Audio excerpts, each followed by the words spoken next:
You're watching News First. Up next is Action TV.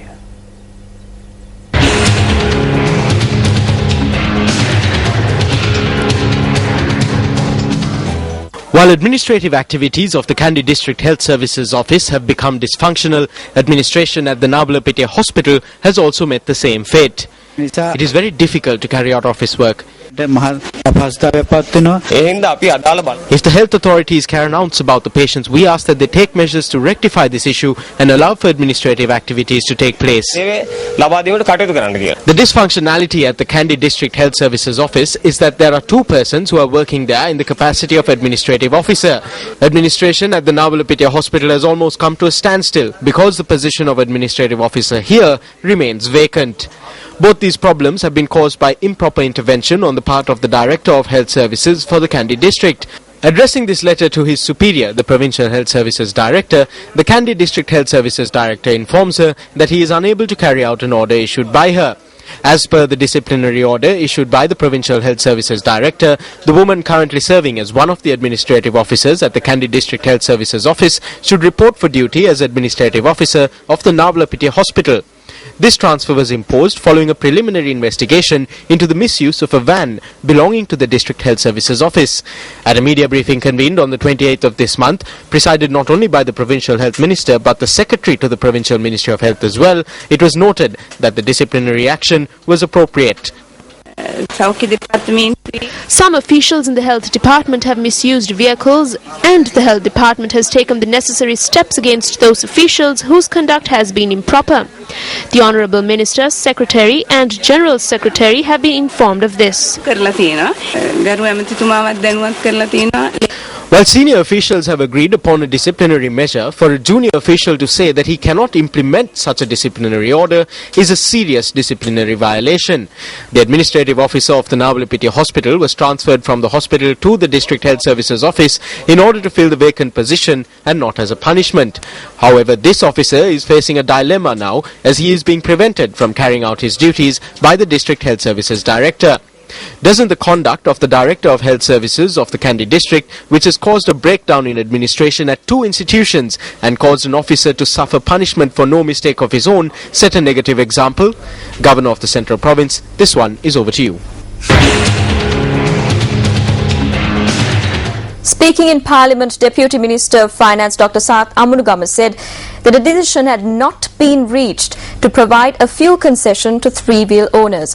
The minister made this comment in response to a question raised by the opposition on the government's decision to provide the promised fuel concessions for three-wheelers. Only certain SLTB and private buses that operate via the National Transportation Commission under the Sisu Sarya initiative will receive a concession, and concessions will be provided taking into account the benefits. There is no plan to provide relief for other modes of transportation.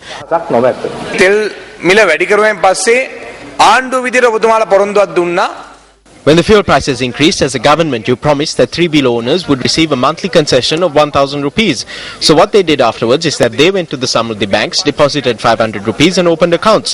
For 2 months, in some places, not all mind you, the payments were made.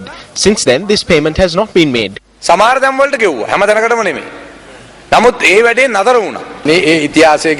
am not aware of the history, but the ministry has informed me that there is no concession. Raising a point of privilege in Parliament today, UPFA parliamentarian Arundika Fernando reiterated that missing journalist Prageeth Ekneligoda is living in France.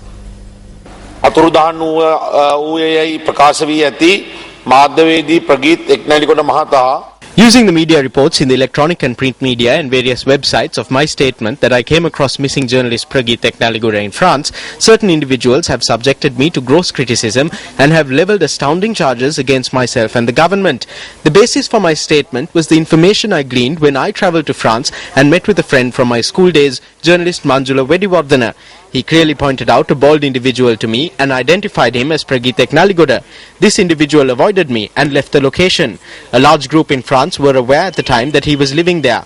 On another occasion, persons who were at a demonstration in Geneva during the UN Human Rights Council session have identified the individual who arrived there to sabotage the demonstration as Sunanda Deshapriya and have identified a bald individual who was with him as Pragit Eknaligoda.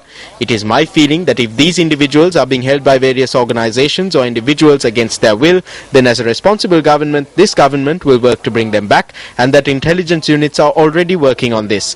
Furthermore, it is not I, but those who are aware of Pragit's whereabouts and are hiding it, who are to be held responsible for negatively affecting the psychological condition of his children.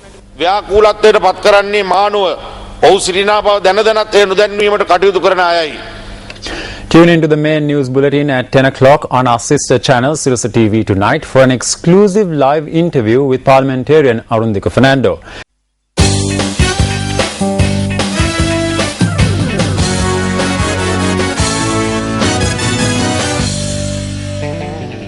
The report of the Veerasekara Investigation Committee appointed to look into the financial irregularities that are said to have been committed by the Football Federation of Sri Lanka was presented to FFSL today by the chairman of the committee, parliamentarian Sarath Veerasekara.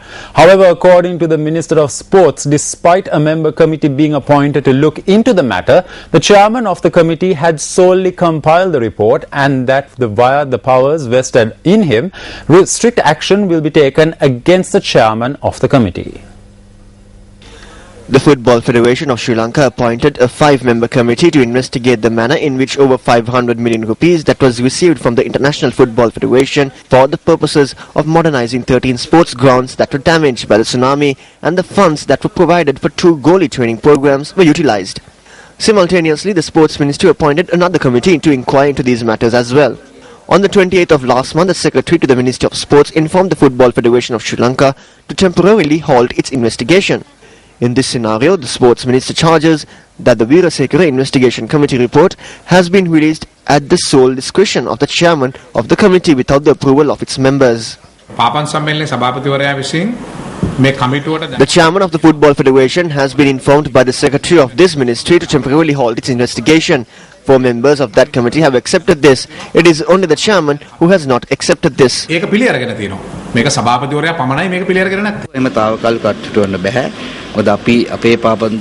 cannot be temporarily halted. This is because our federation is an independent entity. It is under the laws of the International Football Federation. According to the International Football Federation, we should act independently. We should not be influenced by third parties. This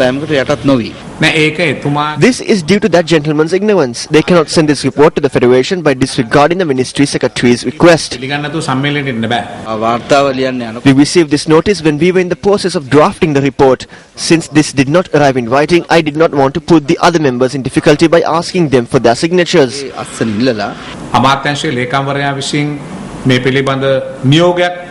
We are now forced to conduct an investigation as to how the report was issued by the arbitrary action of one individual, disregarding Ministry Secretary's notice in this regard. It's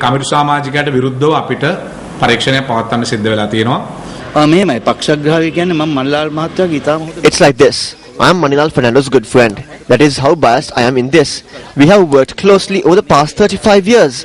I was appointed by the executive committee. I did not ask for this on my own accord. The